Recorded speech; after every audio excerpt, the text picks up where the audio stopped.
Hello, Archie Dunlop here with Talking Astrology with Archie on Wednesday, March the 6th, 2024. At the end of this week, on Sunday, that's Sunday, March the 10th, there is a new moon at around 20 Pisces. And I want to take this opportunity to do a preview of this new moon, to consider how it might impact us, the world around us, and certain famous people and a couple of nations. At the same time as this new moon, the day before, March the 9th, I think, there is a square aspect between Mars and Uranus. So really, this new moon and the Mars-Uranus square are pretty much happening at the same time. And when I look at the chart of a new moon, if I set a chart for the precise moment of a new moon, I can see an exact Mars-Uranus square in it. So I kind of take the view that these two events, the new moon and the Mars-Uranus square, they kind of merge into each other. And I'm not convinced that one can entirely separate out their influence. And that's the reason I've got Russell Brand's picture on the thumbnail of this video. It's not that the new moon impacts him, it's the fact that the Mars-Uranus square has an impact. It has an impact on his natal moon. So he's got a natal moon at about, 4.5 Aries. So that means that the Mars is going to be semi-squaring his moon over the weekend, and he's going to have Uranus semi-square his moon over the weekend. So his natal moon is going to be on the Mars-Uranus midpoint. So that might have an impact on him. Though, even if it does have an impact on him, that doesn't mean to say we're going to hear anything about it, because transits to the moon can affect us in many different ways. They can affect us on a purely emotional level. They can impact us in ways that are related to our private life, but really the outside world never sees it, although sometimes they can be dramatic, and the whole world can find out about it. It depends. But I will be having a look at Russell Brand's chart later in the video, plus the charts of a couple of other people.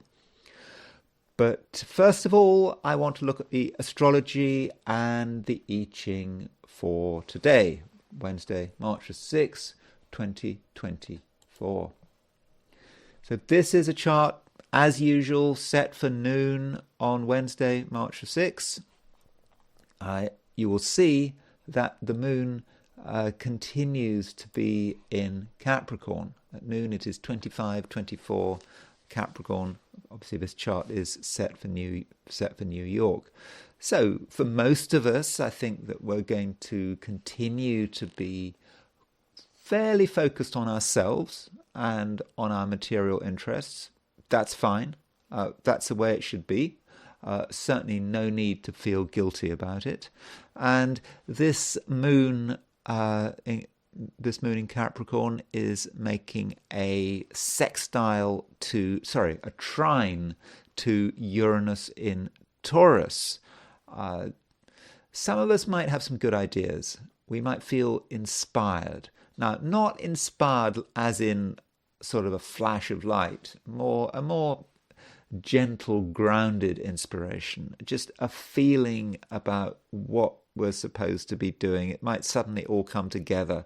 And, if there have been recent concerns about money, or what we have, what we don't have, we may slowly but surely be coming to a solution. And it could be that an outside event helps push us forward. Also, the moon is making a sextile aspect to Mercury. Moon in Capricorn, sextile Mercury in Pisces. That, I believe, is a pretty fortunate aspect, even though Mercury is bit under the weather because it's in Pisces, the sign of its detriment. The moon is a communication planet. Mercury is a communication planet. The moon is about emotional communication. Mercury is about more intellectual communication, communicating with our brain, or to put it simply, we can use Mercury to communicate with our brain, and perhaps the moon to communicate with our heart. And that means that we are able to get our message across, not in a spectacular way, but through whatever means are available to us, we can get people to understand what we want and what we mean. And finally, the moon makes a sextile aspect to Neptune. That's quite sensitive. We can pick up on lots of different things. Normally, Moon-Neptune aspects can be a bit troublesome, though, particularly if it's an opposition, square, a conjunction. Sextile it's not so bad, a sextile. A sextile, there's a bit of objectivity there with a sextile. So with Moon sextile Neptune, we might just be quite intuitive, but we're not overwhelmed by it all. We can sort of make sense of our feelings.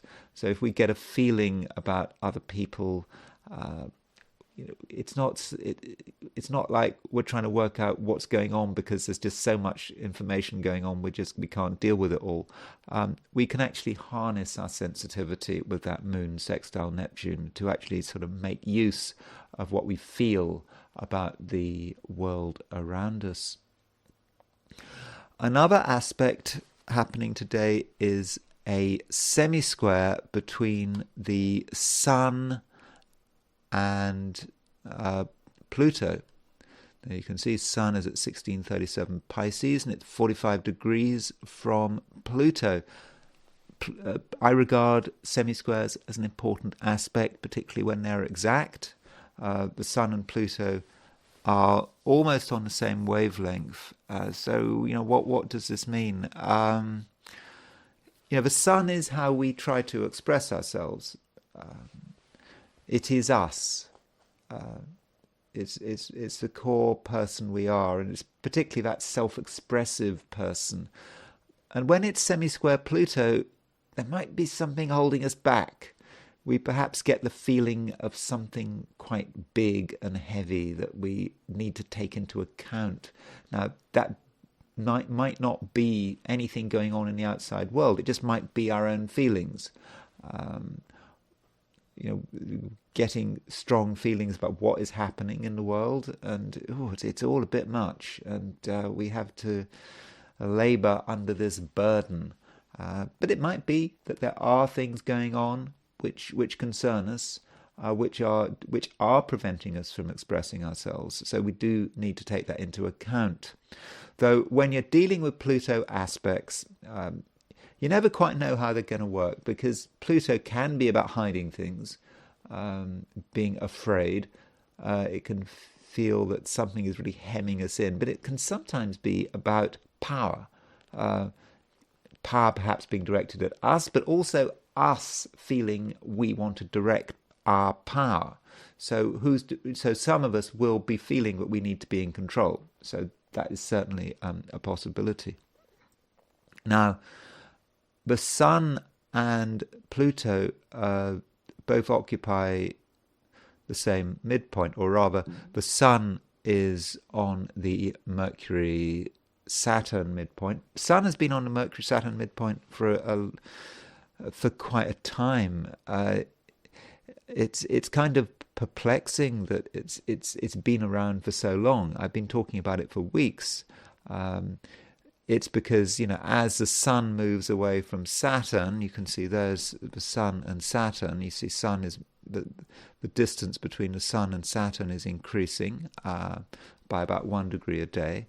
But you can see that Mercury is moving away from the Sun. So as the Sun moves away from Saturn, Mercury moves away from the Sun. And this means that we just have this persistent Sun on Mercury-Saturn midpoint. It's just there all the time. It wasn't just a one-day wonder. And I said about about Sun on the Mercury-Saturn midpoint, but it is about farewells. saying goodbye to things that aren't really fulfilling any useful purpose anymore. And it just goes on. So I think for many of us, it may be a rolling goodbye that we're in. We're perhaps really starting to realize, over the last few weeks that, some things really have come to an end, and it is time to expunge them. And what's happening today is that the sun, while being on the Mercury-Saturn midpoint, is semi-square Pluto. That could be like a real moment when we want to make the final sweep. Pluto on the Mercury-Saturn midpoint. It could be just a sudden realization we want to get rid of it all. That's it. So do consider, what are all the things holding you back, everything holding you back, things from the past. Now really might be the time to get rid of it all. And Pluto is pushing you in that direction. That's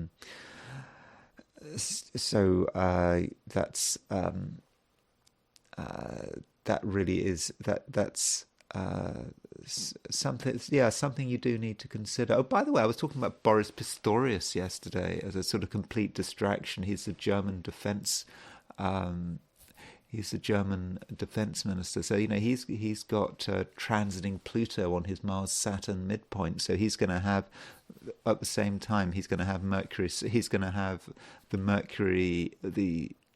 I think he's going to have the Sun-Mercury conjunction. The Sun-Mercury midpoint is going to be on his Mars-Saturn midpoint, and he's going to have Pluto on his Mars-Saturn midpoint. So if you think it's bad, you should imagine what it's like to be Boris Pistorius, German defense minister. He's just been suffering from this huge leak where these German generals were discussing sending missiles, firing missiles at the Kerch Bridge in Russia, and this leak must be really difficult for him. I mean, with his Pluto, that could be a bit dangerous. He may be coming to some really grim conclusions over the course of the day. Okay, not just today, but maybe tomorrow, yesterday. He may be coming to some awful conclusions. Yes, Boris Pistorius might actually be someone we should be watching, but that's just in passing. So it is time to accept that some things really do have to go, and that's the main stuff going on today. Except I should say that the moon does go into Aquarius if you are in the Americas, or at least in North America. So if you're in New York, this evening, the moon goes into Aquarius at 7:38 p.m. So New York, if you're on the Eastern time zone, 7:30 p.m. is when it goes into Aquarius. If you're on the West Coast, then it goes into Aquarius at 4:38 p.m. I'm not saying that you're going to feel anything too dramatic with the moon moving from Capricorn to Aquarius, simply because Saturn rules both signs. But I think with the moon changing sign, it may be, especially if you're on the West Coast, that you may feel that it's time to start again on something. That something that has been sort of put on hold can now be put back onto center stage. If you're in New York, it may be a bit late in the evening before 7:38 when you see the sign change. You might feel now's the time to get going on something, but it may be just too late. In which case you're going to have to wait until tomorrow, like everyone else. And that really is it. Overall, I don't think it's an especially exciting day, though if I had to say what is the most important aspect, probably the sun. It's probably the sun semi-square Pluto and the fact that it is on the Mercury-Saturn midpoint. And if that is the case, I think that may make it quite a serious day. especially if we find that there are still things in our life that we have to distance ourselves from. Now I have to consider the 12 signs. So these are my forecasts for today, which is Wednesday, March 6, 2024. My forecast for the 12 signs. Aries, you feel that you have got something to say. But you don't really know how to say it in a natural way. You have to push it. You have to work out how to come across in the right way. And you're going to end up probably coming to the conclusion that you have to express yourself in a fairly dynamic manner. Not at all understated. You have to get people to sit up and listen. But I must emphasize that it's not particularly natural. It's a bit forced. Now, I'm not saying that's wrong, but you have to consider why you are doing what you're doing. Because if it's too forced, if you're having to make too much of an effort to be assertive, to use words in an assertive way, it's possible that other people might see through you. So don't force it too much. I do think that is going to be quite important. At the same time as this, you do feel that you have work to do out there. Out there in the world, you want to be seen, and you want people to notice you. And this is, of course, part of the reason, I think, why you feel a great need to express yourself today.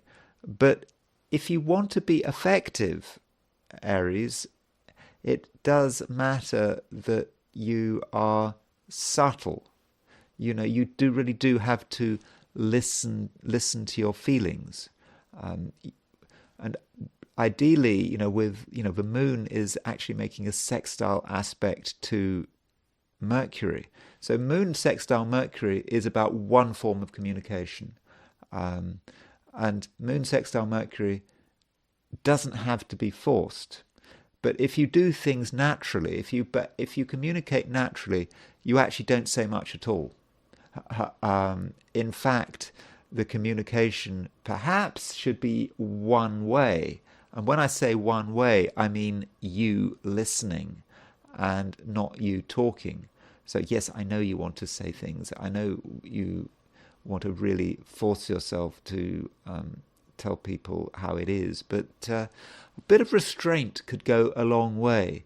And yes, you do have a capacity to communicate in a very natural way, provided that communication is one way. It's just you listening and feeling, because a lot of the signals, a lot of the messages are coming through on quite an emotional level. And there is another reason why you should be careful what you say, and it's the same reason for yesterday. Yesterday I warned you about bad language and saying things that are a bit coarse, and that warning applies today as well. So Aries, that's certainly another reason why you should say as little as possible and kind of restrain your impulses. But these impulses, it's all about you trying to create something. There's a limit to how much you can just create, with your words. However much you plan things, the struggle might be evident. And, in a way, I would have said, Aries, the more you say, the less effective you'll be. Beyond a certain limit, just a couple of words, just but really focusing on what other people are saying. I think that's going to be really important today. Taurus, you are in some respects in quite a strong position. You're able to bring to bear quite a lot of force, quite a lot of power. I think that people are going to take you seriously. You do have a very clear idea about what you want, and when Taurus has a clear idea about when Taurans do have a clear idea about what they want, then they are immediately taken seriously, because you're not confusing people by saying that you want this and you want that and you want that. Then people don't exactly know what you want, but you're able to present a single message, and it's a message that you don't really have to talk about. It's in you. You are the message, and that message, as you go about your day's business, is very clear, and I think that it does enable you to really get a lot of things done. So don't be afraid of asserting yourself, and you are possibly helped by a semisquare between the Sun and Pluto. So Pluto has just been going, since the end of January. Pluto moved into Aquarius, and that is potentially relevant for Taurans, because from a Tauran perspective, Aquarius is a sign that's related to the wider world. It's related to how you are trying to get yourself noticed, get yourself recognized. And so with Pluto moving into Aquarius, many Taurans feel that it is a big change. That this is in some respects their time, a time when they need to do something to make an impact. You may even feel at the moment on quite a subtle level that this is it. There's not going to be another chance. Of course, Pluto stays in Aquarius for a long time. But today, the Sun makes a semi-square to Pluto, and that Sun semi-square for some Taurans may actually create a certain sense of urgency. You do want to get your message across, and you want people to understand what you want. Now, there may be a few reservations. As I said at the beginning of this video, Sun square Pluto can repress things, keep things hidden, but I don't think that's right. I don't think that is appropriate. I think it is a time when you need to be really making sure that you're able to make things happen.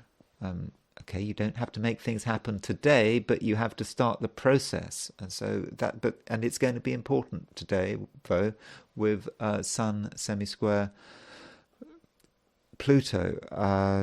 You might also find, Taurus, that some of your ideas are trying to crystallize into reality.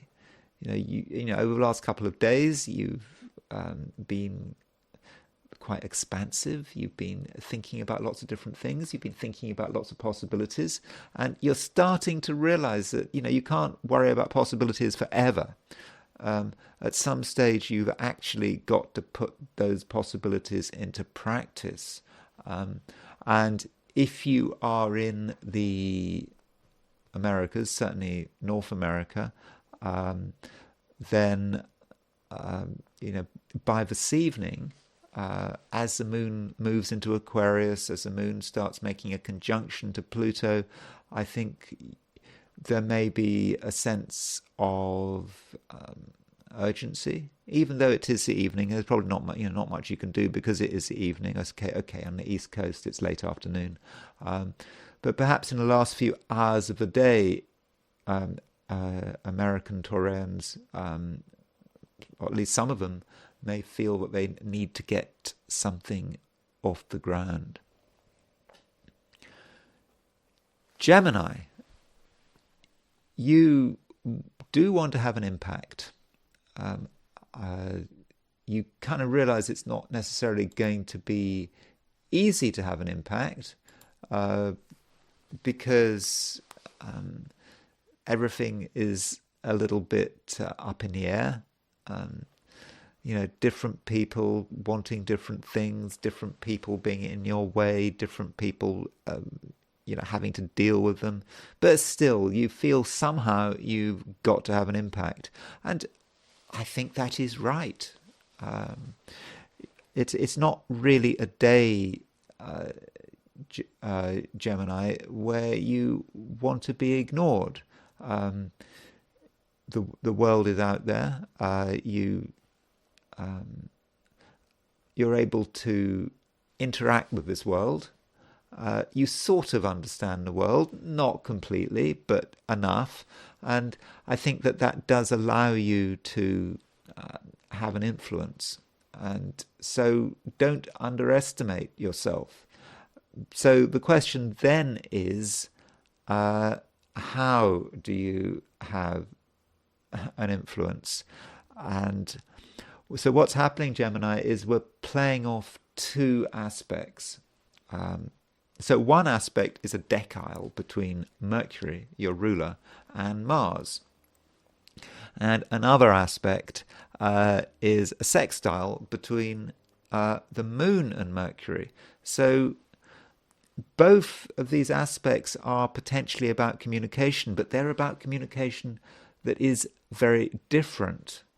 The Mercury decile Mars is about communication, which is about you being forceful, using words that get people's attention, showing even a bit of anger through your words, and it's something you have to crank up. This Mercury decile Mars is like a machine. It's your machine for being verbally assertive. But you have to crank it up because it's not natural. You have to somehow get it moving. On the other hand, the Moon sextile Mercury is something really natural. It just flows nicely. So I suppose it depends on how much effort you want to put in. If you want, Gemini, you can just naturally express yourself. Sometimes the words will come out, sometimes they won't, but over the day, one way or another, you'll sort of get your message across. But if you're really ambitious, if you really want things to happen, then you might want to start to use the energies of the Mercury decile Mars. I've already talked to Aries about Mercury decile Mars, but for you, I think it's perhaps more personal, this Mercury decile Mars, but it's something that you can, if you want, put into action. So if you want to make an impact, if you want people to sit up and listen, okay, it's not going to come naturally. You may have to think about how you're going to be able to put your words together, and you're going to have to do some planning, almost some speech writing. No, I'm not really saying you have to write a speech, but if you make a conscious effort to get noticed, if you make a conscious effort to communicate, then I think that you will be effective, and I think that people will listen to you. And I think what it is and why you might have to make a bit of an effort is that some of the things you want to say relate to ideas and to things you might have read about, things you might have heard about. And if you were to say the first thing that came onto your mind without really thinking it through, you could make a fool of yourself. And if you were to make a fool of yourself today, it would be because you had not done your homework. You just hadn't done enough research. And it may be that if you want to say something that's important today, then you need to just do 5 minutes of preparation. Just 5 minutes will make all the difference. Just a bit of reading, checking some facts, that's the way to do it. And then things are going to be a lot easier, and you're going to have a much more powerful impact. But while you're at it, Gemini, it's still going to be very important to use your feelings, because Gemini, I know that usually your feelings aren't your sort of major way of communicating. Okay, we've all got feelings. Geminis have got feelings, and today Geminis have strong feelings.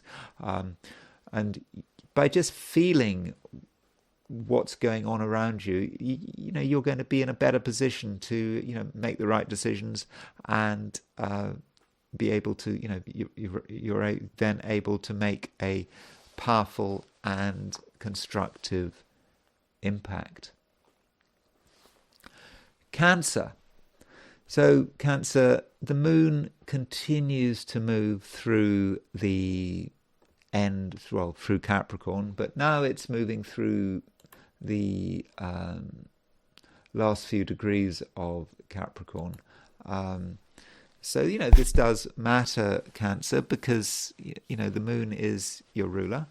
And so it's very important to track the moon, see what it's doing. So with the moon moving through the last few degrees of Capricorn,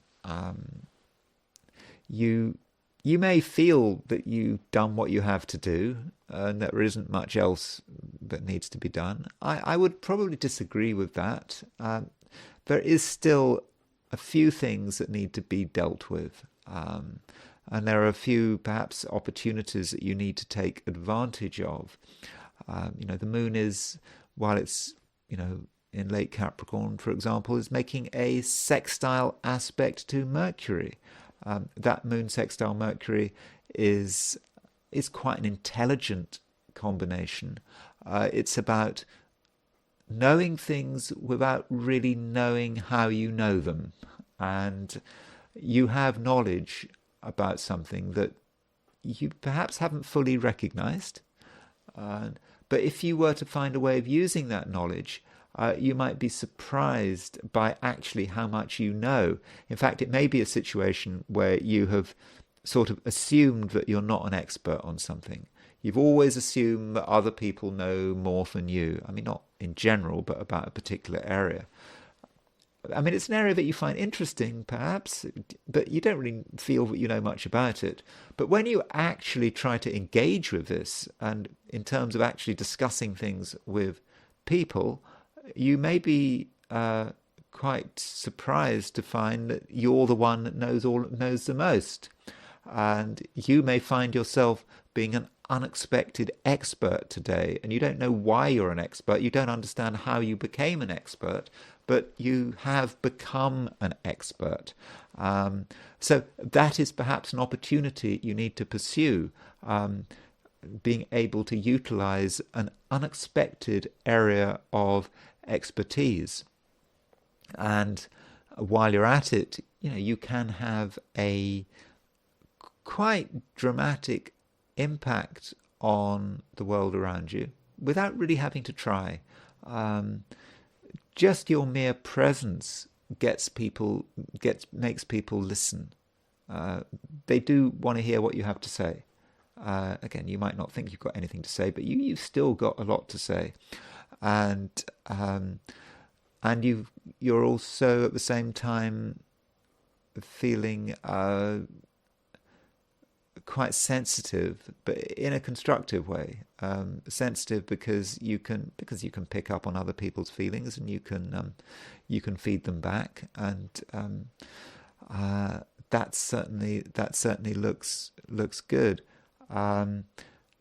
Now, if you are in the Americas, the moon does change sign this evening or late afternoon, depending on where you are. So if you're in New York, the moon changes sign at 7:38 p.m. If you're in Los Angeles, it changes sign at 4:38 p.m. So American Cancerians may see a shift late in the day, where you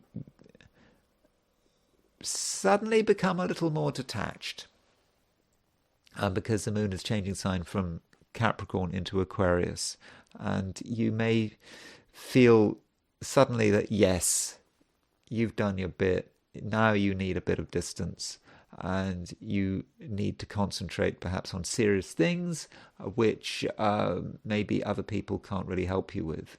And so those last few hours of the day, if you're an American Cancerian, could be quite intense, could be quite focused. So maybe there's something you need to sort of work on or think about intensely before you go to bed. So bear that in mind. Leo. I suppose, Leo, the main aspect impacting you is a semi-square between the Sun, which is your ruler, and Pluto. And this Sun-Pluto semi-square is on the Mercury-Saturn midpoint, because the Sun is conjunct the Mercury-Saturn midpoint, and Pluto is semi-square the Mercury-Saturn midpoint. And I think that for many Leos, it is a time to create some distance. You know, I've talked a lot about goodbyes and farewells and distancing yourself and all that kind of stuff when I've referred to everyone in general. But I think that message is particularly important to you, because, you know, the Sun is your ruler. Sun rules Leo. So if we want to understand what's going on in Leo's life, we have to look very closely at the Sun. Now, I know that you were supposed to have been distancing yourself from certain things that aren't perhaps fulfilling any useful purpose anymore. But to what extent have you really done it? I don't think you've completed it. I don't think you've completed the transition. So, Leo, I would urge you to think about some of the things that have been holding you back recently. Things that you should have, unburdened yourself from, but you're keeping on with it. So consider, what are those things, and what do you need to do about it? And with the Sun semi-square Pluto, which Pluto is impacting the Sun. It can work both ways. There may be a temptation for some Leos to respond to Pluto being semi-square the Sun by being uncharacteristically intense. Taking everything uncharacteristically seriously. I mean, I know Leo is a serious sign, but not serious in that sort of brooding, intense way. But you might be a bit brooding and intense today, and you have to ask yourself, is that useful? What are you actually achieving? I mean, there's no point in brooding just for the sake of it. You actually have to brood with a purpose for it to be useful. And maybe, Leo, you need to think about the power equation, Sun-Pluto power equation. And how does that power equation work? Is it you wielding the power, or is it you being at the receiving end of someone's power or an organization's power, or indeed the power of the state. Now, if that is the case, that you are at the receiving end of someone else's power, then I go back to what I was saying about farewells. If someone is trying to get you to do something, it's trying to get you to do something that you don't want to do, and you feel it's unreasonable, then now might be the time to say that enough is enough. It's not that you have to rebel, it's that you just have to just get out of the way, get out of the situation, get out of the car's headlights, because in some respects you might be dazzled. On the other hand, if it's you wielding the power, then sure, you've got to display some responsibility. As I was saying yesterday, you don't want to be a little dictator. Napoleon was a Leo. So was Mussolini. You don't really want to be a Napoleon or a Mussolini, do you? But you can have a constructive influence on the world around you, and you perhaps need to focus your power on, just on the right areas, areas that you're familiar with, and areas ideally where you feel a certain amount of compassion.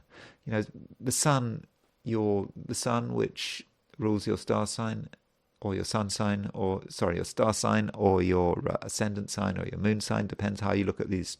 Look at my signs. A lot of people look at these signs from the ascendant's perspective and not from the sun or star sign's perspective. By the way, the sun sign and the star sign are the same thing. But yeah, the sun, your ruler, is in Pisces, and it's often forgotten, or maybe I often forget, that Pisces can be about compassion, and there may be a particular area where you feel compassionate. Perhaps you can see other people's suffering, other people's pain, and this is an area where you can perhaps have a transformative impact. Oh, by the way, I'd say people. I'm talking not just people. There's animals, there's the environment. Something that bothers you, something where you see pain. You can have a transformative impact if that's what you want to do, if you have the opportunity.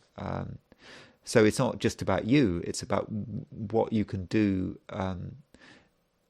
to the rest of the world, or in your little corner of the rest of the world, or that area where you have some power, or where you could have some power. And so just look around and see what you can do to make your little corner of the world better than it already is. Virgo, you do want to get noticed. I think that is important for Virgo. You do feel that you need to do something, say something. I think you'd quite like to have a powerful impact. And I think you can have a powerful impact. I think people will notice you, or can notice you. And so what you have to decide, Virgo, is how are you going to get noticed? Because there are many ways of getting noticed. One way of getting noticed is to shout. If you shout loud enough and angrily enough, then for sure you will get noticed. And it might even be the case that people will say, oh yeah, Virgo's shouting about something. Oh, they must have something important to say. It may be. Of course, it may be the case that they'll say Virgo's shouting about something, therefore Virgo's crazy. It's up to you to consider the situation and to consider what is appropriate.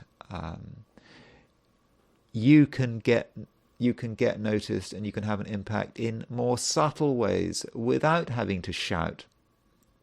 For example, you can take an interest in what someone is doing. So if you want to influence someone, particularly an individual, take an interest in what they're doing, ask them questions, show that you really care about what they're doing, that you find what they're doing is fascinating. If you do that, you'll get a favourable response, and the conversation that ensues from that will, I think, be very constructive, and it will be a conversation that allows you to have an influence.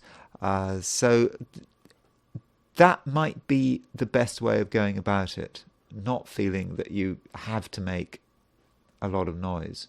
But there might be a situation where you feel that it really is necessary to make a lot of noise, but you have to listen to your feelings. That's going to be important. I think that is something you can do.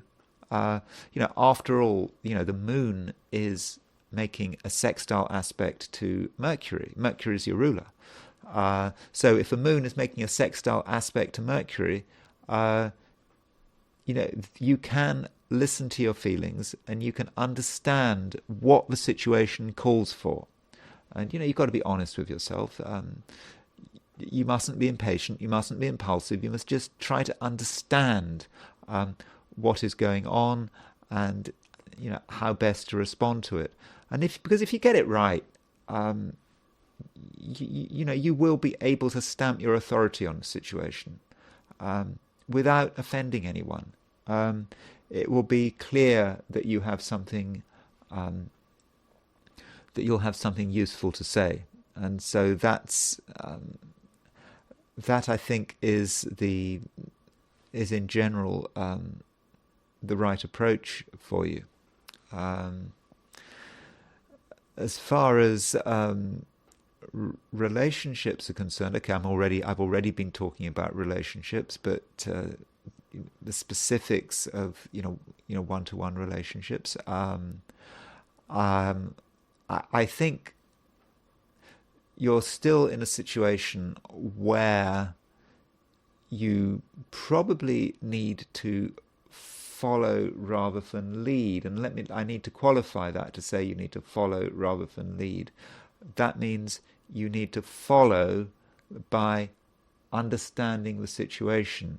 You're not really in a position where you are going to be creating things, creating situations where other people will just accept the situation and become part of the situation you're creating. You're instead having to respond to what the world gives you.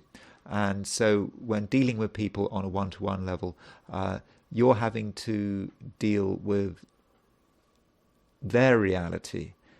Your reality may not be quite so important. It's not about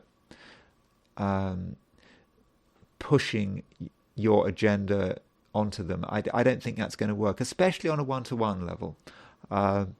You have to understand the way things are working in a sort of a slow and organic way, and in that way, I think that I think that you'll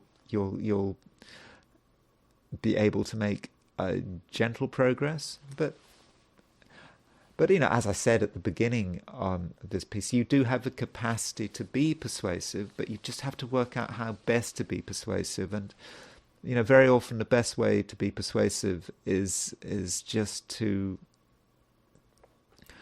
understand who you're dealing with, take an interest, and let everything else flow from there. And really, that's probably about it. I suppose I should say that from a personal creative perspective, there's maybe something you need to finish off, something that no one can help you with, no one else. It's just your project. It's a project that's important to you. Maybe no one knows about it, It may be a very small project, something you just want to complete, and you haven't quite finished it. And so before the end of the day, I would urge you to make sure it's all done. At the very least, from a perspective of personal satisfaction and self-esteem. Libra, you are moving out of a period of a few days when you haven't really been in the mood for doing anything. At least not like out there in the world. I think you've been you've been sort of happiest, just in your own space, maybe spending time with your family. I don't think that in terms of your social life, I just don't think you've been able to engage particularly well. I think because you've had other priorities. But things are changing. I think that right now you do have more power than you actually recognize. Librans are quite good at underestimating themselves, and I think today, indeed over the last couple of days, you've been underestimating yourself, and you've perhaps made assumptions about the world out there based on on the way you have dealt with the world out there. And so because you've been in a fairly introspective mood and you wanted to stick to your own, to your own environment, you've kind of got into the mindset that that's the way it is. But that's just sort of a feedback loop working, creating a self-fulfilling prophecy. As soon as you actually say something, as soon as you start to, go out and about, you'll get a very favourable response, and I think that you will be taken seriously. Yeah, there's actually no problems about being taken seriously.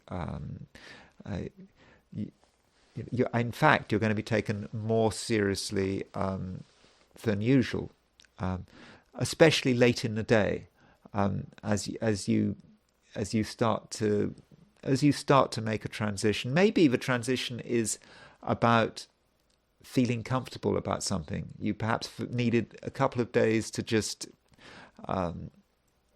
get your balance. Getting one's balance is always important for a Libran, and now you've got your balance. You're ready to move to a new level, and so that is what you can do. And this is perhaps going to be reflected in what you talk about, what you say, and maybe it all needs to start with a conversation with someone who you haven't had.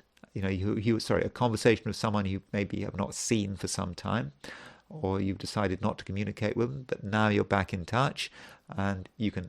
But as the words flow, you'll start to get back into the swing of things, and as early as this evening. So if you're in the Americas this evening, the moon moves out of Capricorn and into Aquarius. In fact, if you're in on the West Coast, Los Angeles, Portland, Oregon, Seattle, Vancouver in Canada, or Vancouver in Washington, then you're going to experience a bit of a change. You may feel that you're back in your element.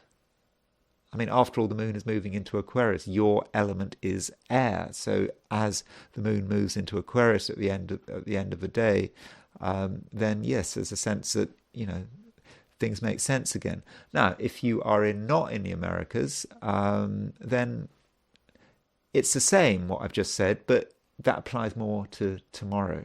So it's not that you're missing out on anything. It's just saying you're going to have to wait a bit longer.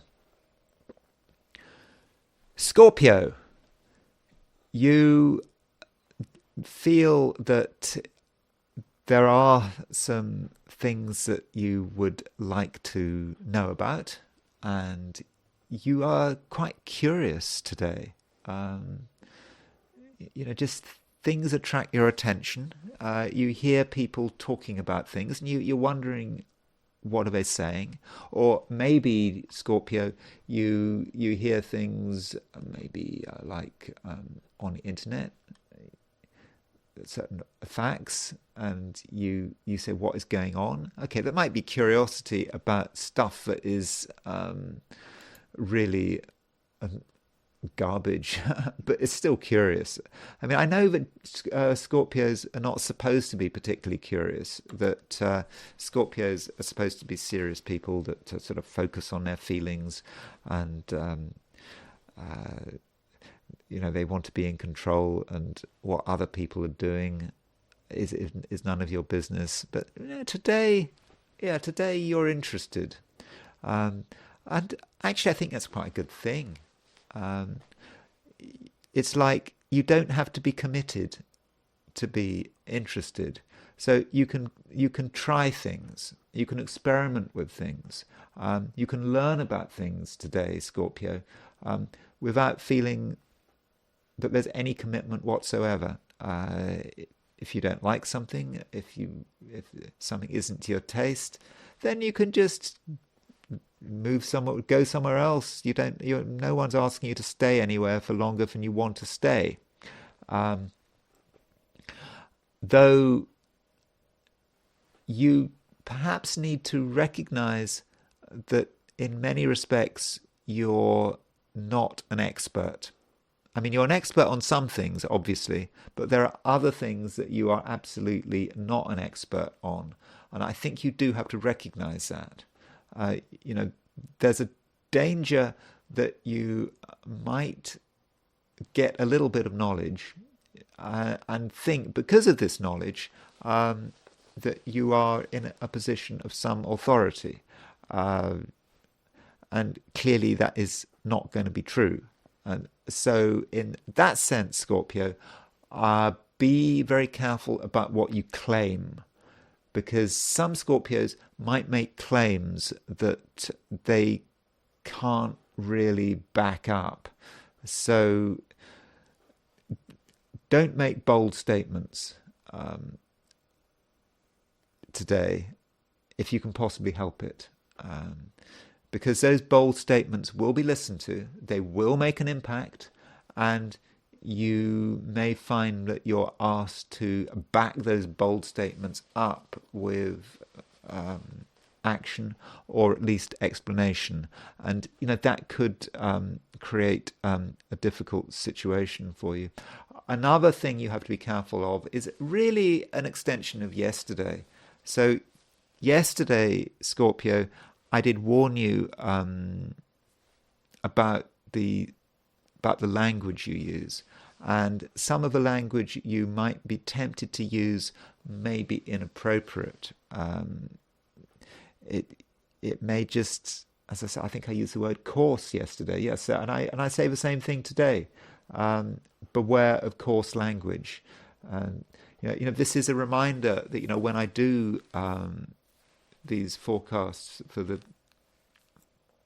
12 signs, that I say that they are daily forecasts, but sometimes things go on from one day to another. So what's true yesterday might be true for today, and it might even be true for tomorrow. So that's why you do see a certain amount of repetition in what I say. I'm not going to just, and I can't just say, well, I'm not going to warn you about using bad language today because I said it yesterday. Well, no, that would be remiss of me. I have to complete that warning and say, yeah, it goes on through today as well.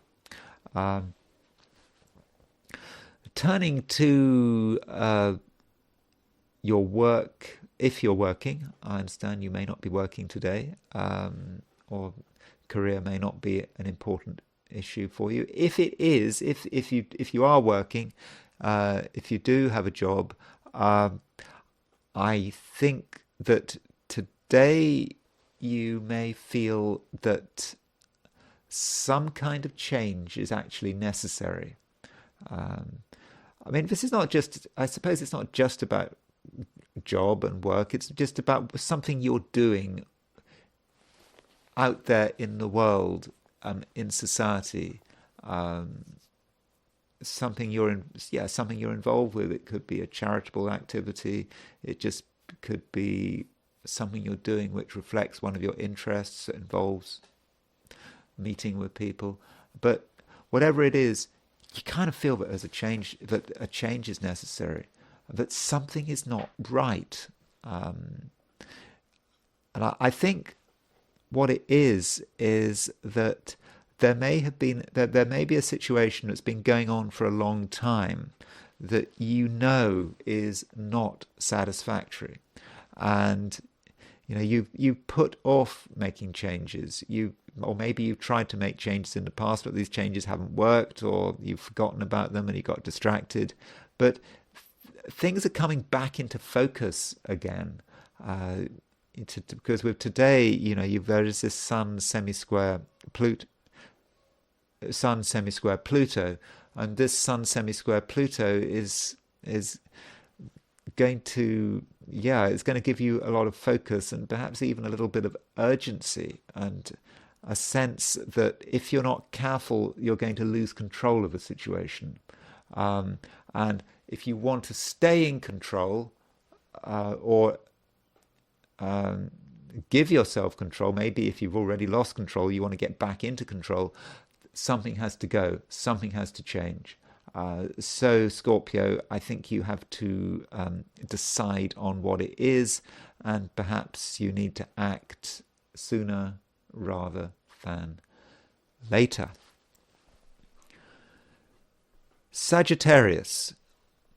Now, many Sagittarians are feeling that they need to give themselves security, maybe even financial security. That's because the moon has been the moon is moving through Capricorn. Capricorn is quite a materialistic sign. It's an earth sign, and Capricorn is a sign that directly follows your sign, because Capricorn comes after Sagittarius. And I think it is a time where you are aware of financial change, material change. There's always going to be material change.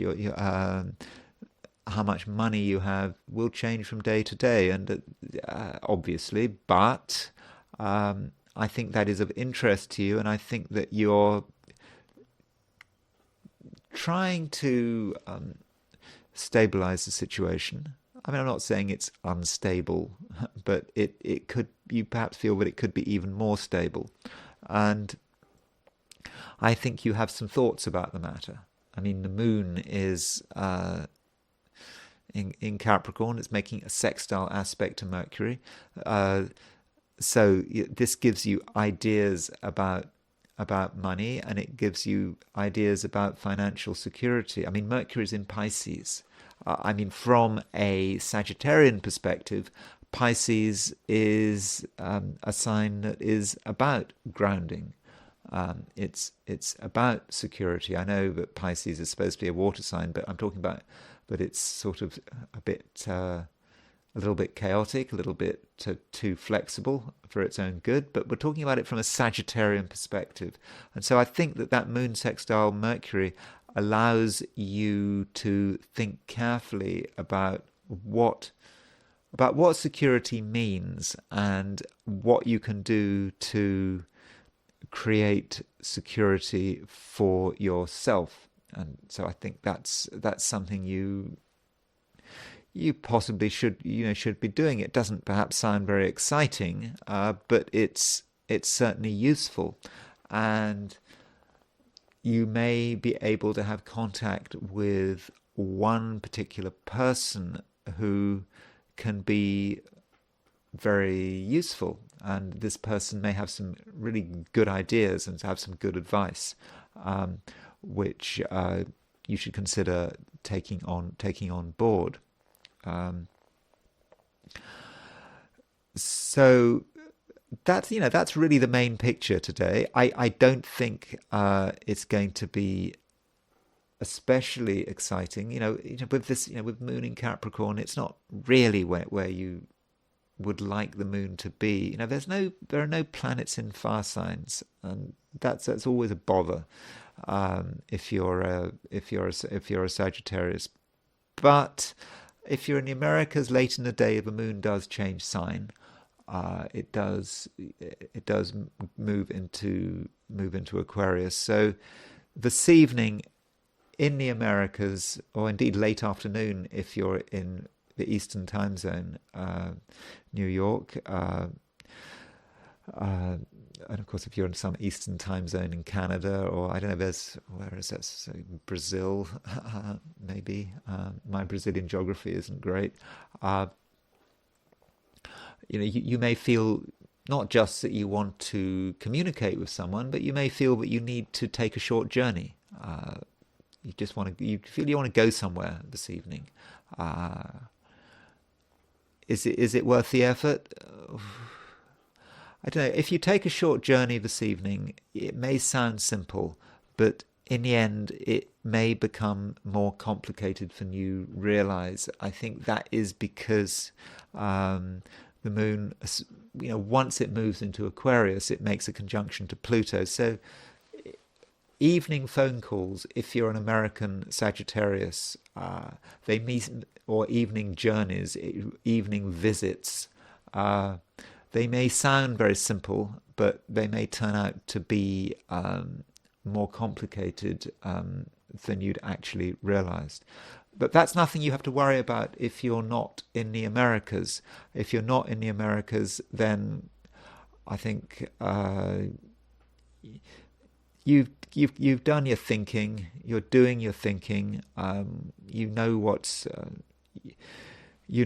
required of you. Okay, Sagittarius. I suppose if I want to say anything else, I'd say that if you have something, and this is regardless of your time zone, Sagittarius, if there's something that you're really sure about, you have to be completely sure about it.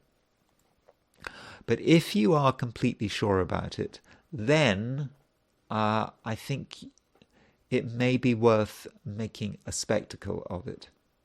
But you've got to be sure of yourself, because uncertainty and confusion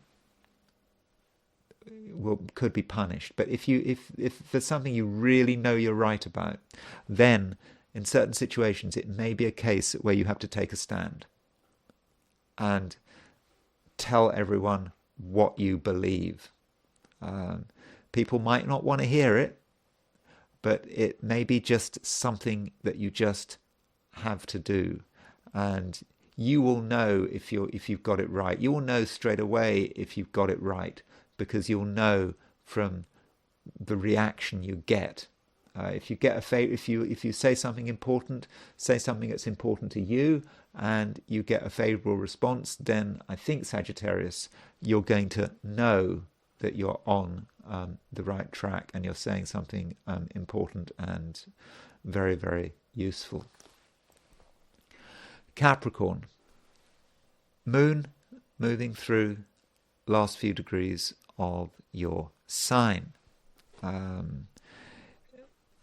You've had a couple of days of the Moon moving through Capricorn. I think it's a time when you've, relatively speaking, have felt that you were in control, and that you knew what you were doing. And by and large, I think you've done the work, and it's working out quite well. But you do have to be a little careful, because there are certain things trying to knock you off track. Just because everything's planned, just because you know where everything is, doesn't mean that things can't go a bit wrong. They can go a bit wrong, and I think they can go a bit wrong because of other people. Other people can give you the wrong impression. They can sound very sure of themselves, absolutely sure of themselves, and completely believable. And you might then think, oh, okay, you're going to just adjust your plans to take into account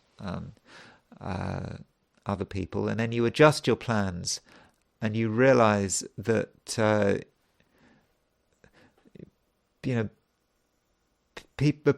of the people you trusted just really were misleading you. I don't think they were necessarily misleading you deliberately, but they were giving you the wrong impression, and then you may find that you have to start all over again. So Capricorn, I think you should be wary about trusting people, because some people they don't even know what they're doing. They just don't. They think they know what they're doing, but no, that's not the case. So that's something you have to be very wary of. And also, Capricorn, if someone gives the impression of being very rational and very sort of almost intellectual, and the kind of person who can do a lot of reasoning and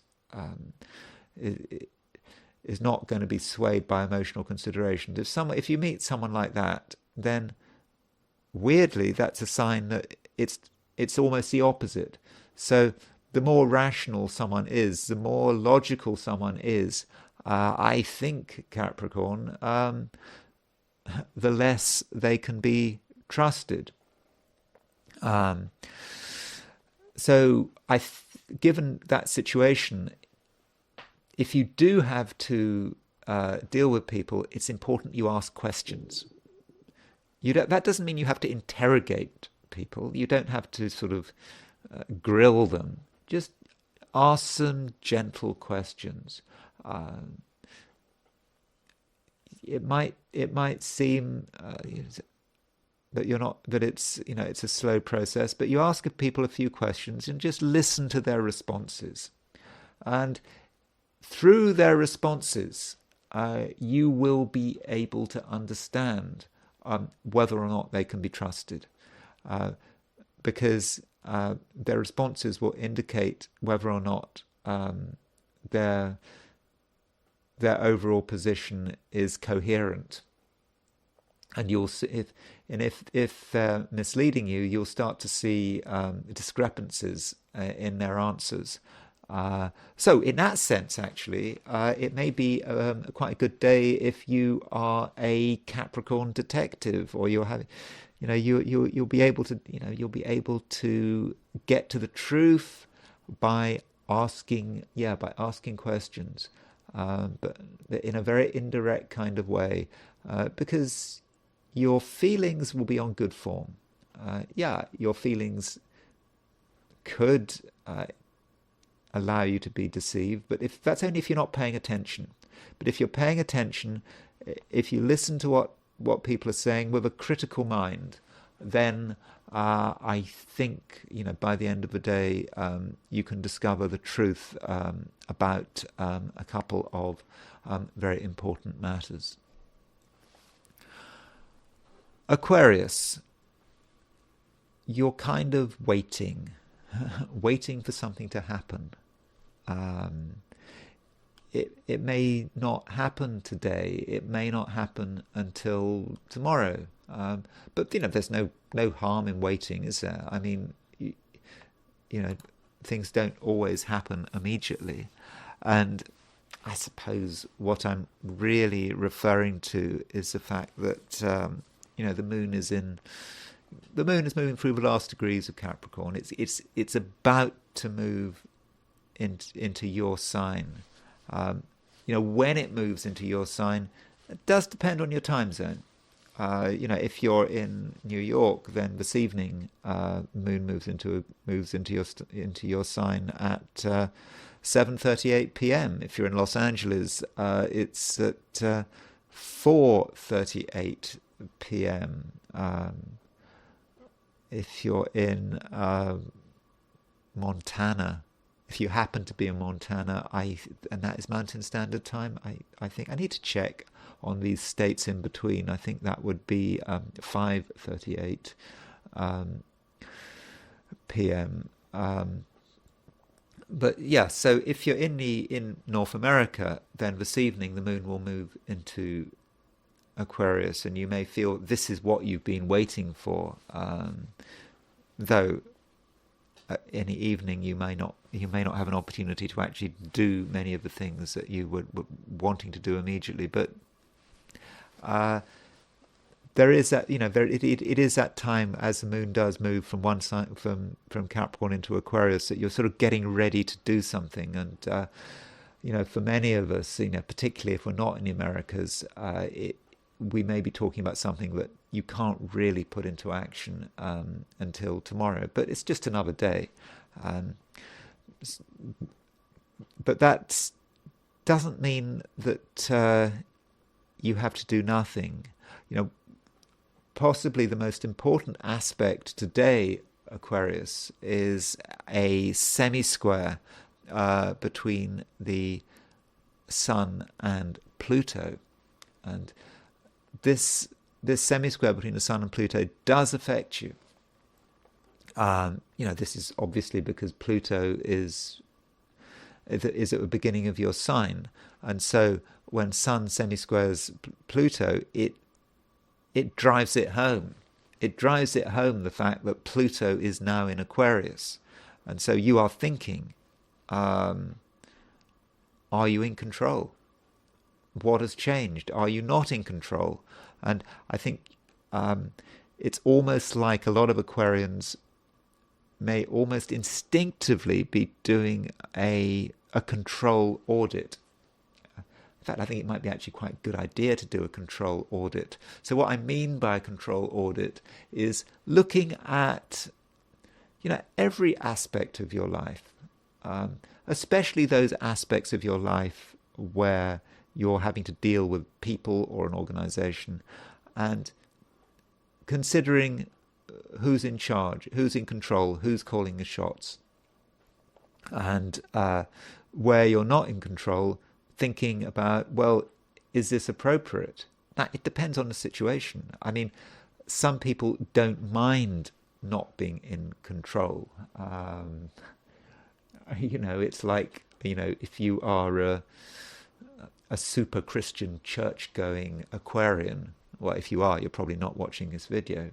But if you happen to be watching this video by mistake, then, you might defer to certain matters by asking your pastor. Haven't you heard that? I've heard that. I heard that a lot in America. It's interesting.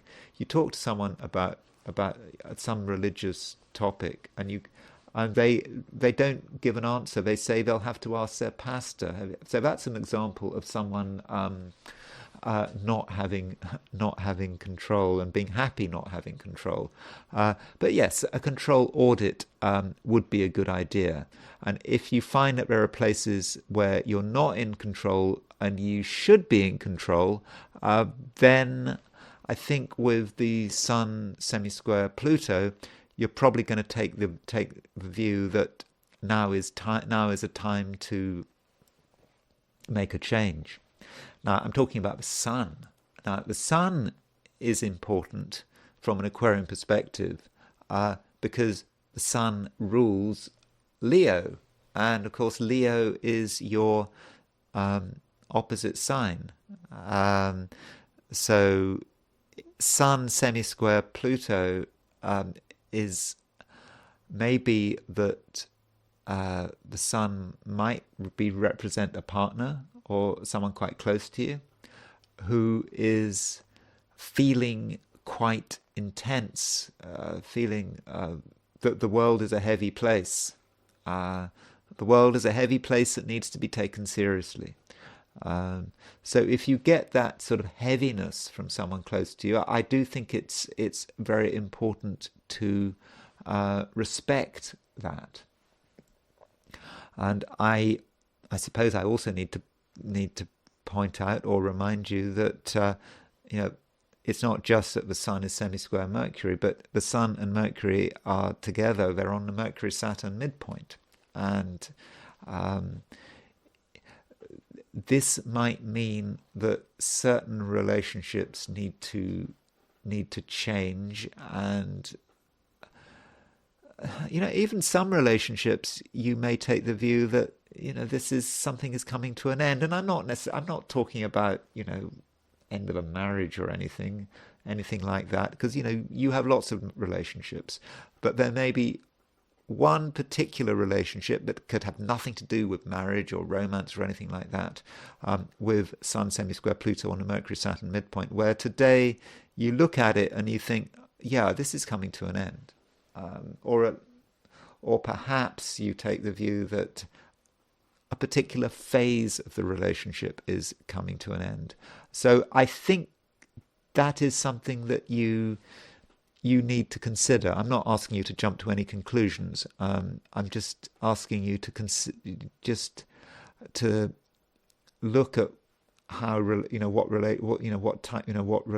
impact relationships are having on your life, and maybe that actually goes back to what that audit I was talking about, an audit of control. It may be that there's a relationship you're in where you have no power, and it's just someone else controlling you, telling you what to do. In which case, as a result of that audit, you may take the view that this relationship is not doing you any good anymore.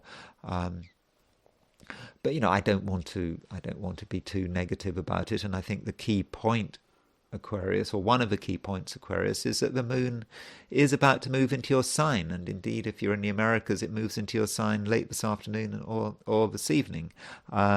So overall, you are in a bit of a changeover period, and very soon you're going to feel a lot more comfortable with the world in which you live. Pisces, I've been going on and on, I suppose, about this Sun semi-square Pluto. I think it does impact all of us. But the Sun is moving through your sign. And so the Sun moving through Pisces is aspecting Pluto by semi-square. And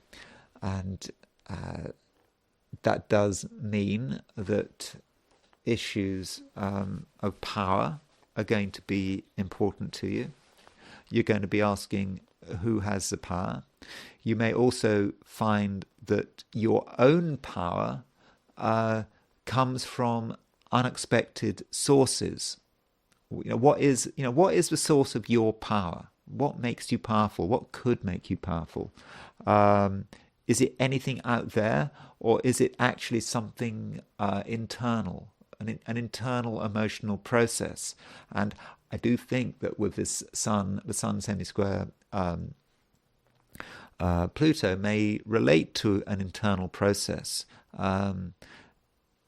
You feel that you have control over yourself, and once you have control over yourself, then you start to have control over everything else. And in that way, I think that the Sun semi-square Pluto could be very useful.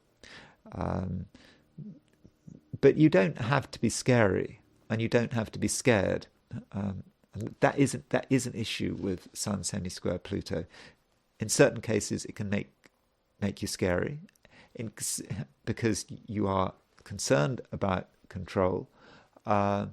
in certain other cases, it can make you concerned, because Pluto is a heavy force, and so when it's semi-square the sun in moving through your star sign or your sun sign, or your sun, the sun moving through your sign. So when it's semi-square the sun in Pisces, you can feel that perhaps something out there that you don't fully understand is hemming you in. But what is it you don't really understand? Is it really out there? But perhaps it is. Perhaps Pluto represents your own power, but you're not fully recognizing it. You're pushing it onto the outside world. You're saying it's someone else's power. But if you actually take ownership of that power, then I do believe that you'll be able to accomplish a great deal. And it's important, Pisces, that you don't take the world too seriously, or at least that you have a light touch, because today you are pleasantly communicative, if you want to be. It's because there's a sextile aspect between the moon and Mercury. Mercury is about other people, particularly for you, because Mercury rules Virgo, your opposite sign, and Mercury is moving through your sign. It's moving through Pisces, and the moon in Capricorn represents the way you want to communicate with wider society. And so there are people who want to talk to you, people you can talk to them, and it can be a very constructive exercise. But indeed, the more people to talk to, the better. I think that's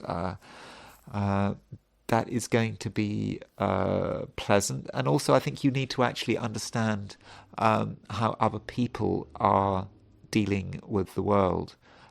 Because this aspect between Sun semi-square Pluto, it's happening to everyone.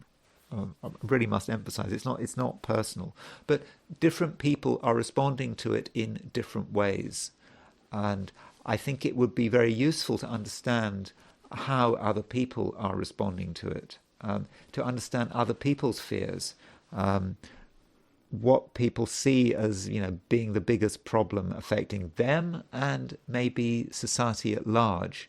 And by listening to other people,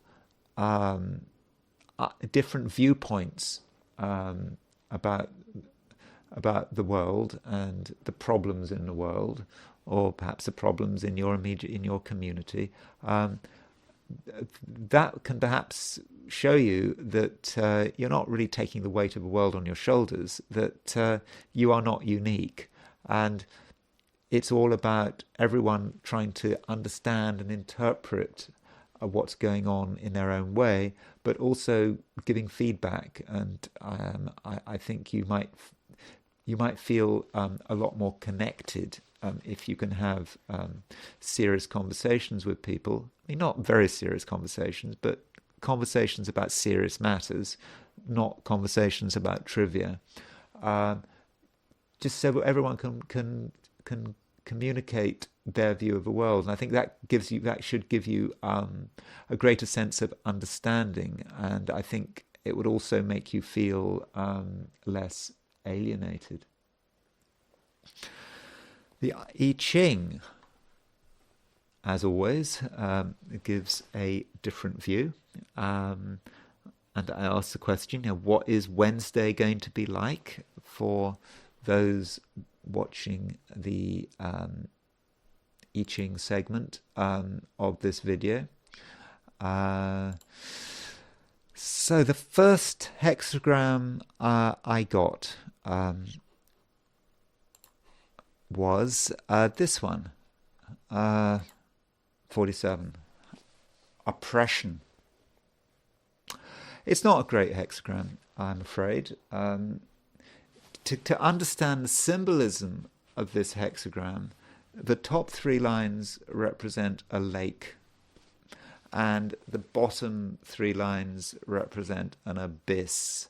So you imagine a lake with a hole in it, and the water from a lake is just gushing out, and it's just draining. And in the Wilhelm translation of the I Ching, he puts oppression, but in parentheses, exhaustion. So there may be something quite exhausting about what seems to be happening. Just not having the energy, just not having enough energy to get anything done, and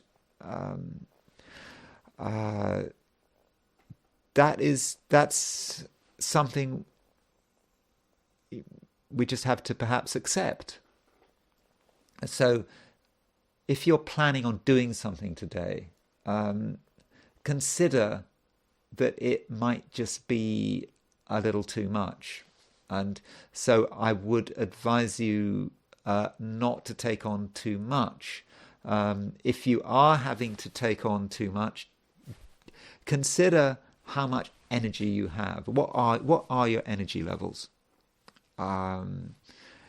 If your energy levels are feeling quite low today, and then you take on something extra, then you might reach a situation where you just completely run out and come to a standstill. And I think that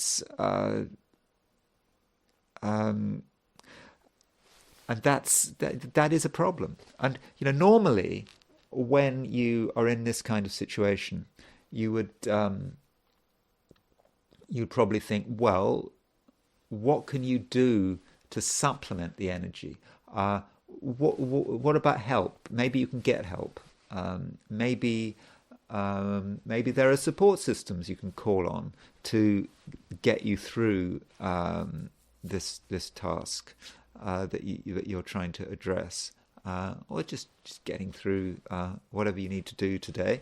But the 3rd line from the bottom moves. Now, the 3rd line from the bottom is usually not fortunate. And I'm afraid in this case it is not fortunate. And so we feel that things are against us, and the support systems don't really exist. And that would indicate that we need to really take on as little as possible today. We need to do what is necessary. Just get through the day. If you try to think that there's something you can do, you should be doing, and then you start getting involved in it, you're not going to get any support. You may find that the whole world is unsupportive and is against you, and that is obviously not good. But I should remind you, this isn't I Ching for today. It's just one day. It can't be a situation where every day is great. I'm just saying that today is going to be difficult, at least from I Ching's perspective. Now, 3rd line, it moves. And it moves to preponderance of the great. So the image of preponderance of the great is you've got these 4 unbroken lines in the middle with these kind of broken lines at the top, broken lines at the bottom. It's kind of like a big weight with small handles. The handles are not right, and it's a burden which is kind of massive, and it's just too much. So the question is, did you decide to commit yourself to something? In the previous hexagram, 47, oppression. Now, if you didn't, then maybe it's not an issue. But if you are nonetheless involved in something that's important, and you can't get out of it, then you're stuck with preponderance of the great. Now, there is a bit of a silver lining to preponderance of the great. Firstly, it is what the I Ching moves to preponderance of the great. We don't have to consider the lines, the individual lines. And some of the lines of preponderance of the great are difficult, but we don't have to worry about that. And what the I Ching tells us, preponderance of great, we're dealing with a burden, but the implication is we can deal with it. It's going to be tough. It's going to be really tough dealing with this burden. But if we keep going with it, it's really what it's saying is if we've got a burden and we find ourselves completely burdened, and of course we looked at the previous hexagram, which is oppression, the way to deal with the burden is to keep moving. Because if we stop, we start to sink.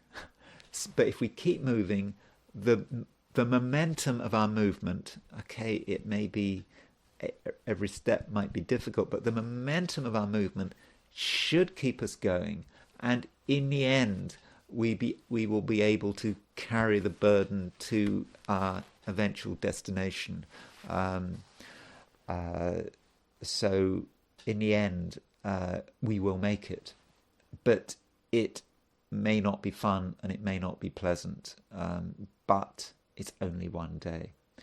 So I'm just sorry to be so negative about today. It sort of gives a different view to the astrology, though I suppose we shouldn't forget that astrologically Pluto is semi-square the Sun today, and in a way Pluto semi-square the Sun can be at least an emotional burden. It can be a feeling that something is really heavy, and perhaps this relates also to the I Ching, dealing with something heavy that is going to really could really drag us down if we're not careful. But I think what we need to do is, I think it's just important in the end to keep moving in most cases. Of course, if you're really dealing with a literal burden, well, you shouldn't pick things up. Okay, that's one thing I should say from a completely physical point of view. Don't lift heavy objects. Watch your back. And I mean that completely literally. Today's not a day for picking up things that are heavy. You might feel, it's convenient to do it. It's not. Get some help or leave it for another day. Don't do stuff like that. Don't hurt yourself by lifting heavy objects. You might think you might have done it before, it might have been fine, but today it might not be fine. So I think in a physical sense, that's what I would say. Finally, I want to look at some of the events over the weekend. In particular, I wanted to look at the new moon, which is on March the 10th. So let's look at this new moon.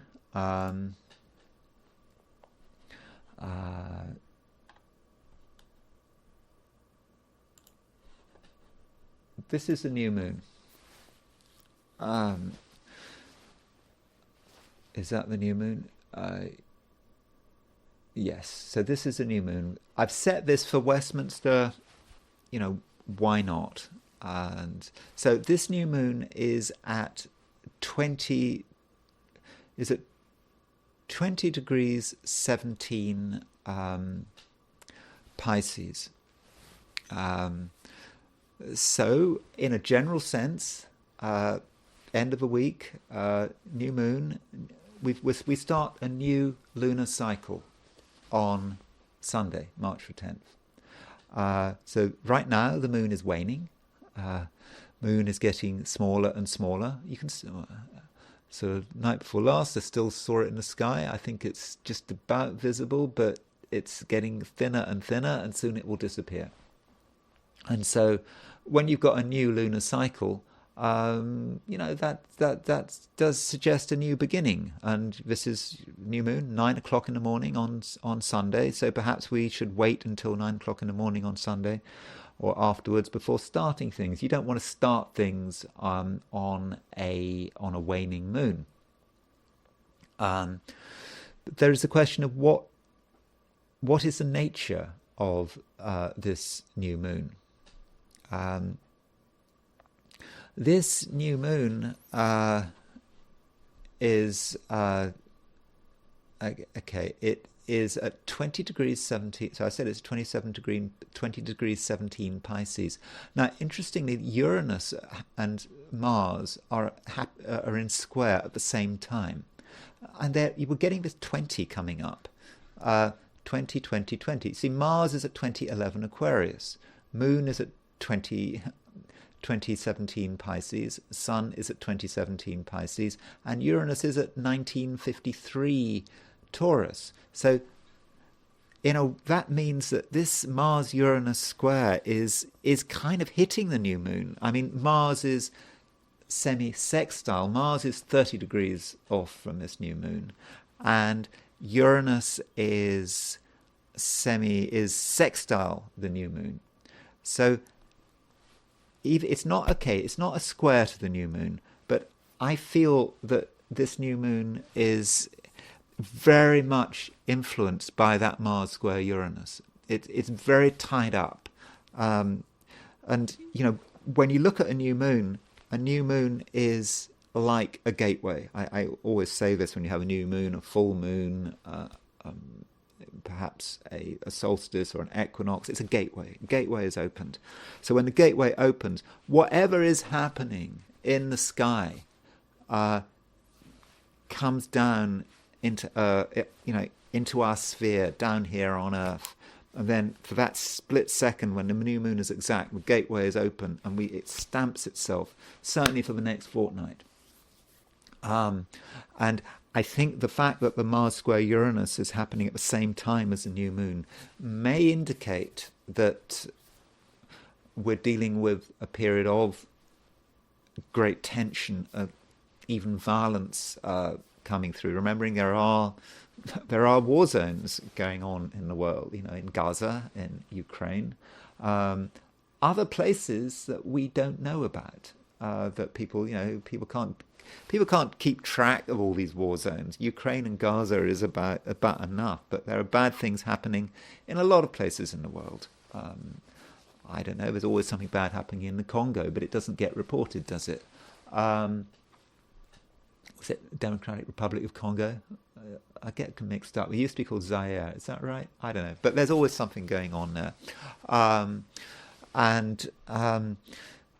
So in that sense, I do think it's quite a difficult. It is quite a difficult new moon because it's so tied up with Mars and Uranus. If you don't mind, I do want to look at the 90-degree dial of this new moon to just be able to get a sort of X-ray structure of it. So this is the dial. Remember, all the conjunctions, oppositions, and squares are shown as conjunctions, and the semisquares and sesquiquadrates are shown as oppositions. So if you look at this, I'm putting the new moon on the arrow, so we can see what connections this new moon has. What comes to mind is the fact it's a reminder. You see, Mercury is still conjunct Saturn. Sorry, not conjunct Saturn. Let me rephrase that. The new moon is on the Mercury-Saturn midpoint. The last full moon was on the Mercury-Saturn midpoint. It's what I've been saying. It's more of this Mercury-Saturn is about breaking off from something, from someone, breaking off communications. It's like with the war in Ukraine. A lot of people are saying that Russia and Ukraine need to talk to each other. They need to negotiate. But yet we're getting another new moon with on the Mercury-Saturn midpoint. How can you have negotiations of new moon on the Mercury-Saturn midpoint? This is what the universe is perhaps asking for, is communications. That's what one should be doing. I suppose that's a responsible thing to do.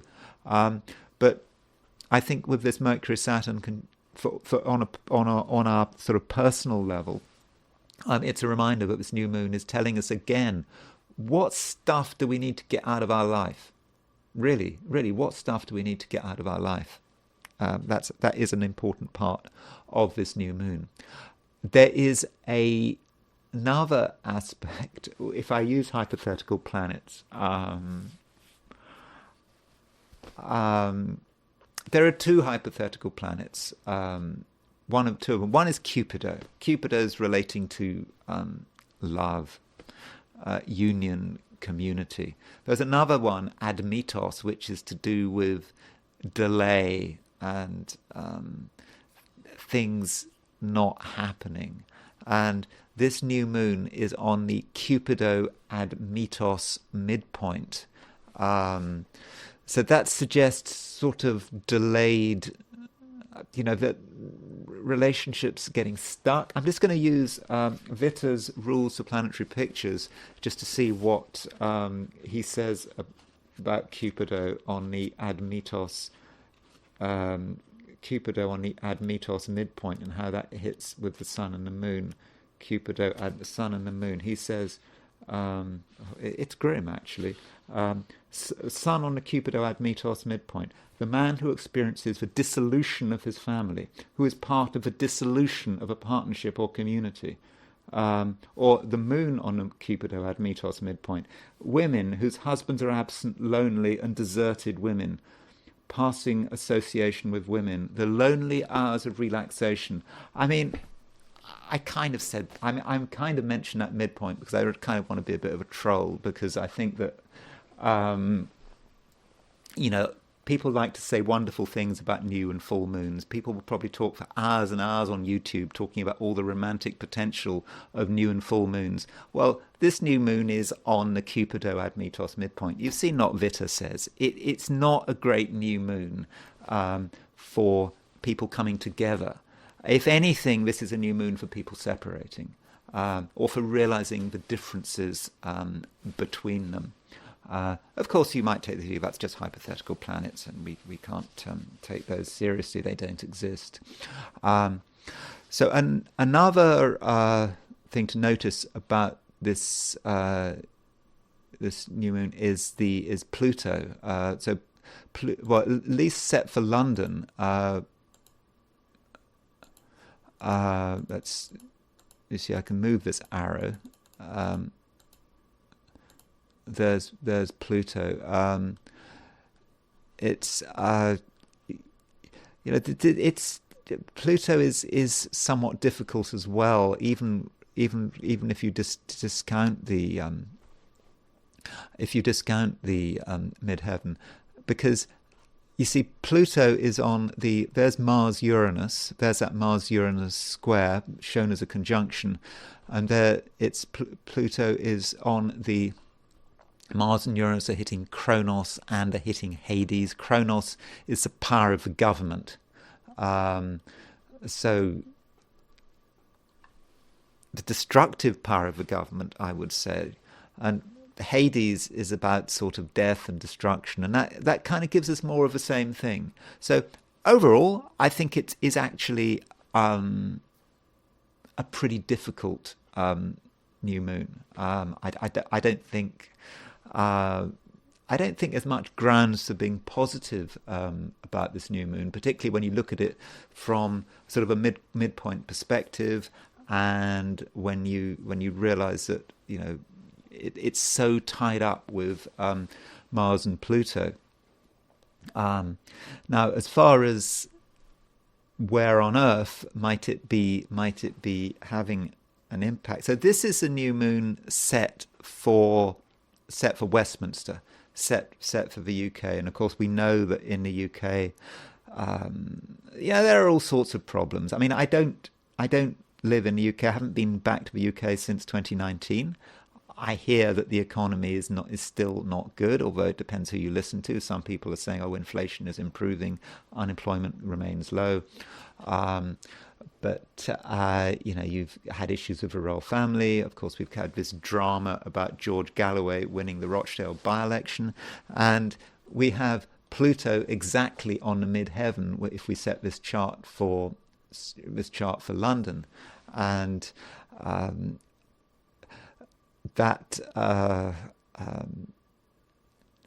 that tells us that those in power are desperately trying to hang on to power and are trying to do anything to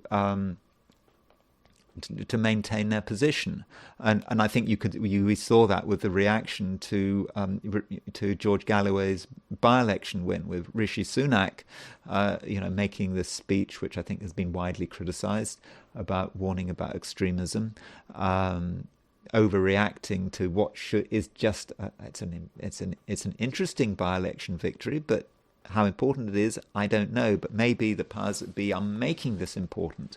And yeah, we can see Pluto on the midheaven. That's really showing us that the government is trying to remain in control. And the Pluto on the midheaven may relate to an event in the UK, which will soon transpire. And I should say that from an astrocartography point of view, if we look at the map of that, let's just look at it from the perspective. Let's just look at the perspective of Europe. So if you see there is Pluto on the midheaven. You can see that's all the places on Earth where Pluto is on the midheaven, and you can see that Pluto is on the midheaven, very close to London at the time of the new moon. So I think we can expect things to happen. We could also perhaps expect something. There's Paris is quite close. Barcelona is quite close. I don't know what's happening with Catalan separatism. I don't know about that, but so the French government may pick up on that a bit, but I think the British government is certainly going to pick up on that. Well, I suppose we also shouldn't forget, what's going on with the King, Charles III. We may see some drama there. We may see some drama about leadership in the UK. Whether it's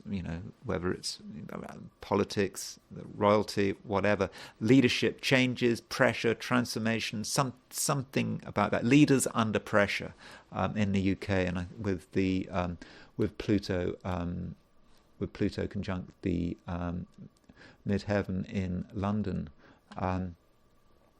One other point about this new moon is if we set it for Moscow. Saturn is on the midheaven. You see, there's Moscow, and so Saturn is actually on the midheaven. This new moon may affect the government in Moscow. There's elections coming up. I don't think anyone's doubting that Putin is going to win the presidential election, but with these elections. With Saturn on the midheaven, there may be a seriousness there. I know that the war in Ukraine seems to be going Russia's way, but still there may be certain challenges that this new moon represents for the Russian government and for the Russian president. Things may not go all their way with Saturn conjunct the midheaven. If we set the chart for Moscow. We can sort of broaden this. We can broaden this out and look at the astrocartography map for the whole world, and just run these lines through. So there is Pluto on the midheaven. You can see having gone through Europe. We can see there are certain parts of Africa. My African geography is terrible, particularly, but there may be parts of West Africa that are affected by this Pluto on the midheaven. Mars on the midheaven. You can see Mars. If you look at the Mars line for the new moon, this is going through Poland. I would think it's almost going through Warsaw, and I know that there's Donald Tusk, Prime Minister of Poland, there's a lot of resistance to what he's trying to do. So there could be a bit of civil unrest in Poland. Okay, that's maybe a bit of an exaggeration, but there's going to be unrest. People are not going to be entirely happy with whatever's going on in their country in Poland with Mars on the midheaven. And then you can take this down. It goes through sort of Central Europe, Albania. So there are other parts of the world that could be affected by the new moon, and one can't. It's difficult to focus on everything. What about England? This is the chart for England.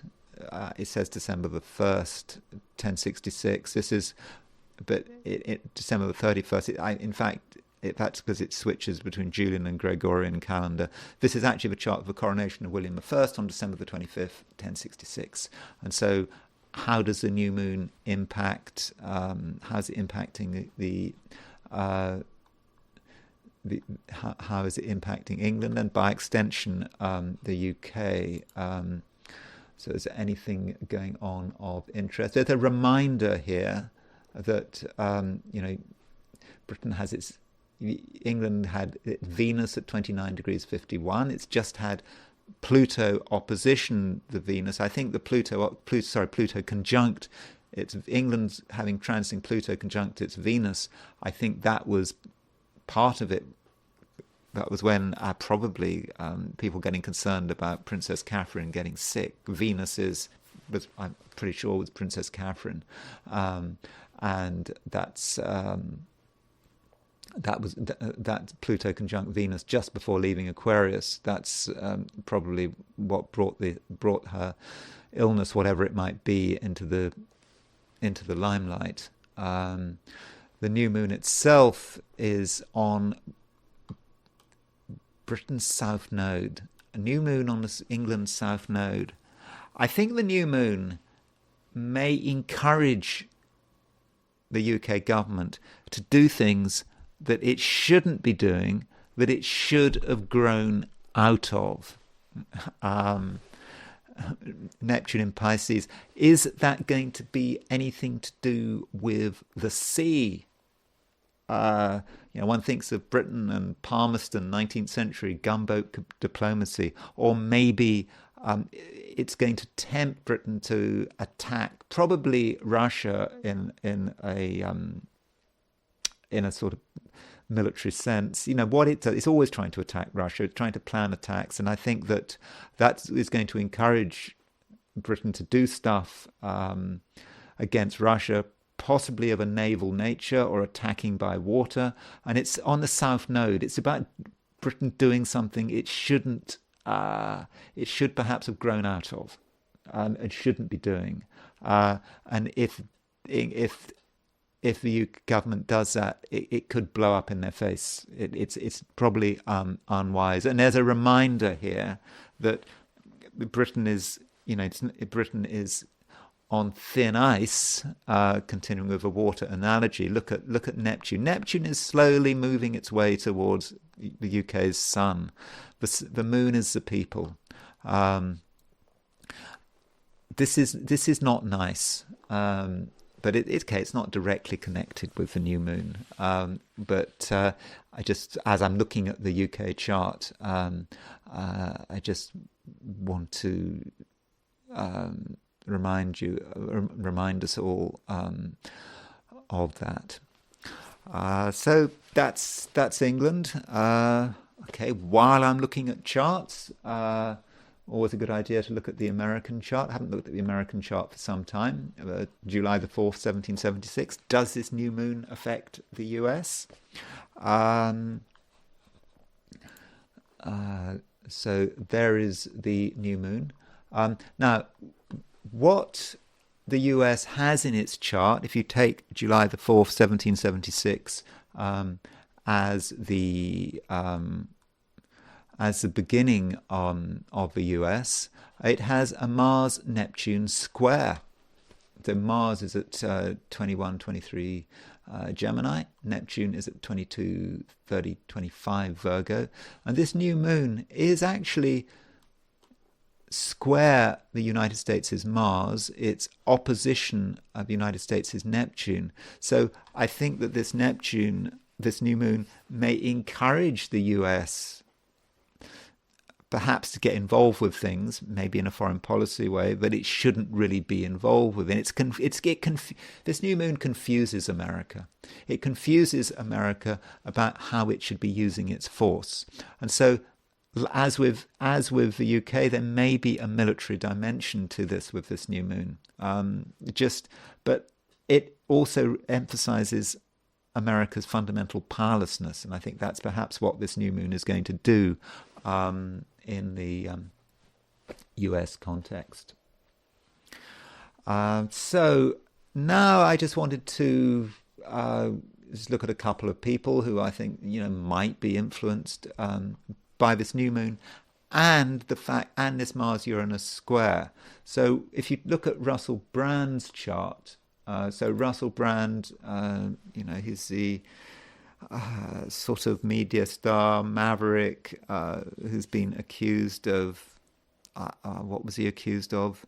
Certain sexual indiscretions or whatever. I don't want to go into the details. You can look it up. So Russell Brand has his moon at 429 Aries, sort of conjunct Mars. I think that sort of fits Russell Brand. I've got June the 4th, 1975. He's a Gemini. He's got Moon Mars conjunction in Aries, and so how does the new moon and the Mars opposition, Mars square Uranus, impact him? So if we do the so I mean, in a way, this is a kind of bit of a Russell Brand update, isn't it?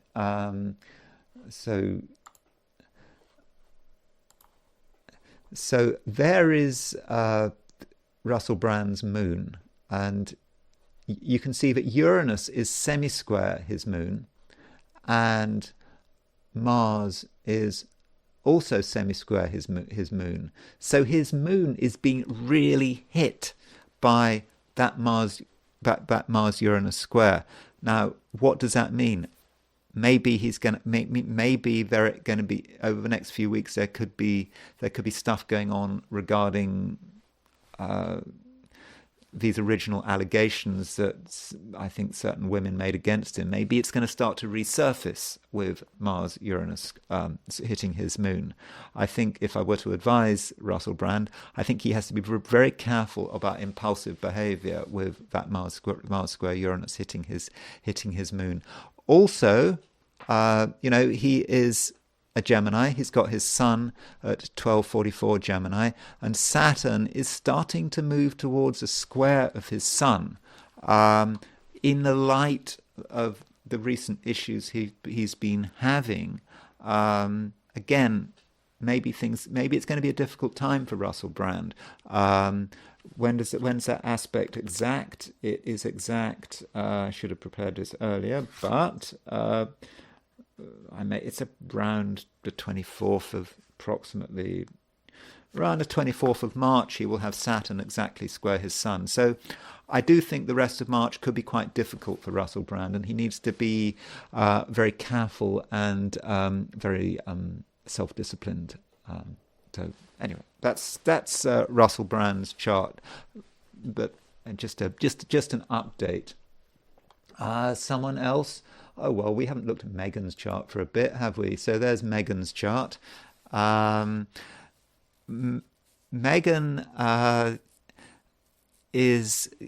has got her moon. In fact, Meghan has got her moon at 454 Libra. So kind of opposition Russell Brand's chart. Why didn't she go off and marry Russell Brand? That would have been interesting. I don't think they would have quite got on, would they? But the Mars-Uranus square, as with Russell Brand, it hits it exactly, because you have Uranus at 19 Taurus is making a semi-square to Meghan's moon, and you have got Mars at 19 Aquarius making a semi-square to her moon, and it's sort of actually hitting her Saturn as well. So her moon is already under a lot of pressure because it's conjunct Saturn. I think that, you know, Meghan likes to be in control, and I think that this Mars-Uranus, the Mars-Uranus square is going to be hitting her moon, and I think that yeah, she may feel that. Who knows? It could be in her. It could be in her private life. She could be just get really annoyed about something. Something's going to really annoy her, probably with at the end of a week. Maybe some other event. The moon is about the public and how she relates to her public. Her public, yes, Leo, her public. Something happening which I think that she might regard as being somewhat annoying, and something that makes her angry. Finally, I want to say something about, very quickly, Boris Johnson. Obviously, he's no longer Prime Minister. I think with Boris Johnson, people are now, people have been questioning his role in visiting Kiev just after the at the time, around the time that in 2022, in the spring of 2022, when Russia and Ukraine were trying to stop the war in Istanbul, and it has been said that Boris was trying to disrupt that he somehow, he was a representative of the West, was a messenger boy perhaps, trying to stop the negotiations, and some say because of his intervention in the war, that contributed to the war continuing. Now, Boris has got his Mercury at 1919 Gemini. So that means that the new moon is going to impact his Mercury. It's probably going to be quite subtle, but there may be news that he has to take on board that might be a surprise to him, that maybe he has to rethink something. So Boris needs to be careful how he responds to news as it comes to him, because it might be news that perhaps that he doesn't want to hear, but probably it's not that dramatic. I suppose we won't hear about it either. We won't really probably know what really happened to Boris, but Boris is someone we need to look out for over the next few weeks. See what's happening, what kind of criticism he's getting, whether anything has changed in his life, or there's something happening that he perhaps needs to take on board. That's it. That's the new moon preview. Just a reminder that that new moon this weekend is. I don't think it's going to be particularly reassuring. I think it's going to be quite a difficult new moon because it's so tied up with that Mars square Uranus. That 20 degrees, the new moon is at both 20 degrees Pisces, and you've got Mars at 20 degrees Aquarius, and you've got pretty much Uranus at 20 degrees Taurus. So it all comes together. But I hope you found that of some interest. And if you did enjoy the video, I would be grateful if you were to indicate that you like it. And if you're not subscribed and you liked it, of course, I would be grateful if you were to subscribe. And if you want to buy me a coffee, there is a link in the description. Thanks very much for listening, and I will talk to you again tomorrow.